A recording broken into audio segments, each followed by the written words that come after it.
各位觀眾大家好，今日係2026年3月27號星期五，歡迎收睇本週嘅波蘭中文電視。我係主播 Susan， 多謝大家嘅關注同支持，我哋會努力為大家提供更多更即時準確嘅新聞資訊。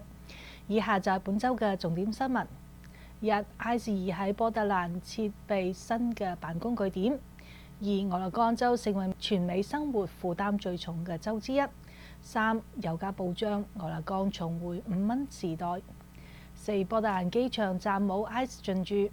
五、河濱區本週六舉行不要國王抗議活動，民眾注意繞行；六、波特蘭破獲大型嘅銅線盜竊集團。下邊請收睇新聞嘅詳細內容。國土安全部近日發文件，計劃喺全美多地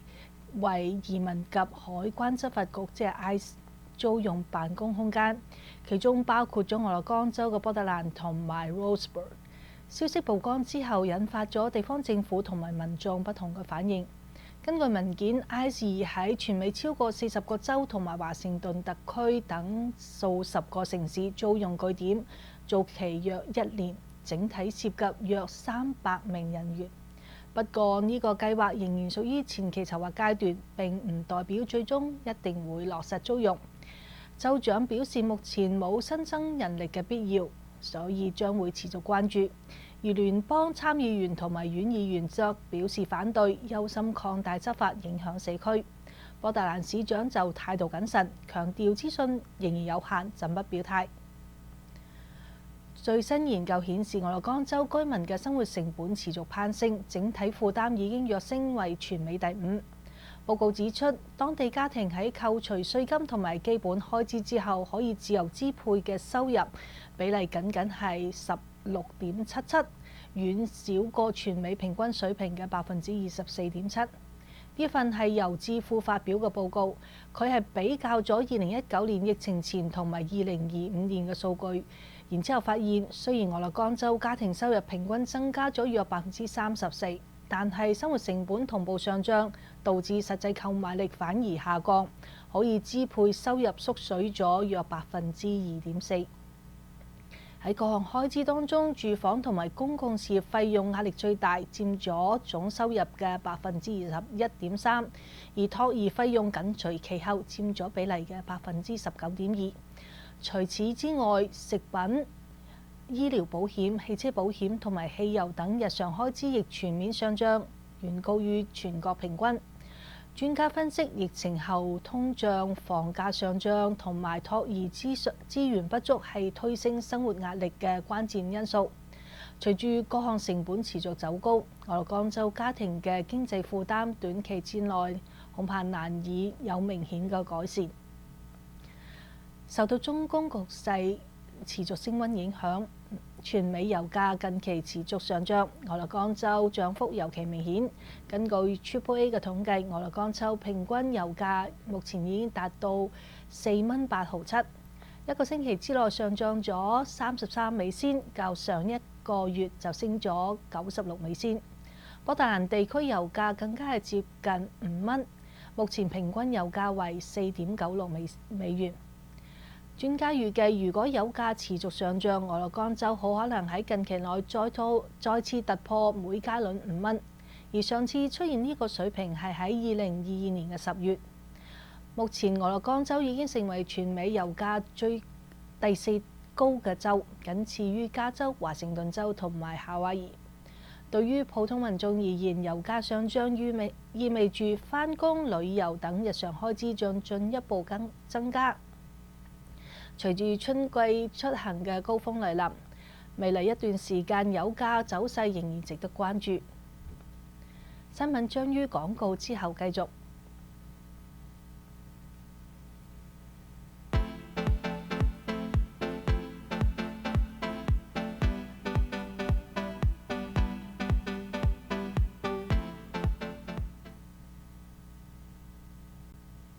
喺國土安全局部分停擺嘅背景之下，ICE 人員進駐多家機場，協助運輸安全管理局應對人手不足嘅問題，引發咗外界嘅關注。不過今次波特蘭國際機場未列入部署名單，目前整體運作維持正常。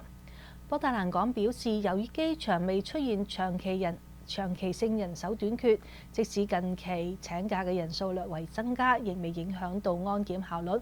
不過，官方提醒，春季出行高峰來臨，本週旅客將會接近140萬人次，旅客仍然需要提早最少2個小時抵達機場。另一方面，全美多地近期已經出現 ICE 進駐機場嘅執法案例。加州舊金山國際機場近日有1名女性喺航站內被 ICE 拘捕。專家提醒，身份狀態較為敏感嘅人士應該提高警覺，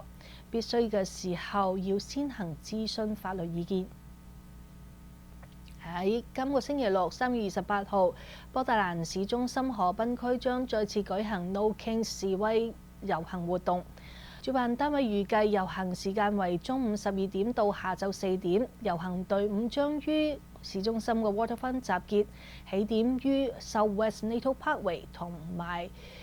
Battleship Oregon Memorial。主辦方表示，今次活動為志願者組織發起，將同全美多地串聯示威，呼籲以非暴力方式表達訴求。參與者除咗主要喺會場集合之外，亦被鼓勵先喺各個社區街角進行小型示威，再前往市中心集合。而上年10月同類活動約有4萬人參加，導致部分公路同埋橋梁一度封閉。部分示威者仲去到 ICE 辦公地點同聯邦執法人員引發衝突，所以警方提醒，本週六河濱一帶交通恐怕會受到影響，建議駕車人士提前繞道或者使用交通工具。波特蘭警方近日宣布成功破獲咗一宗有組織嘅銅線盜竊案，該在反網絡長期盜竊通訊電纜同埋商業設備中嘅銅，再透過回收系統轉售牟利，涉案金額超過48萬。警方表示，疑犯不僅鎖定空中同埋地下電纜，仲涉及商業建築屋頂嘅空調設備，對基礎設施同埋企業營運造成咗嚴重嘅影響。警方指出，銅線盜竊並非無害犯罪，除咗影響通訊同埋企業營運之外，亦危及咗公共交通安全。此前喺俄勒岡州交通部曾經通告，喺 I-84 高速公路出口附近約有60盞路燈因為電纜被盜而失效，維修費用高達約20萬美元。另一宗相關案件更加係曾經導致咗交通事故並造成1人死亡。目前案件仍然喺調查當中，警方已經對2家大型金屬回收企業發出傳票，釐清其是否涉及同埋違規收購贓物。以上就係本週嘅重點新聞，佢哋嘅詳細內容喺波特蘭新聞嘅網站、Facebook、微信公眾號又或者手機應用程式上面睇到，亦可以請到我哋波特蘭中文電視嘅 YouTube 頻道上面收睇都得。本週嘅波特蘭中文電視就到呢度結束啦，多謝你嘅收睇，下週同一時間再見。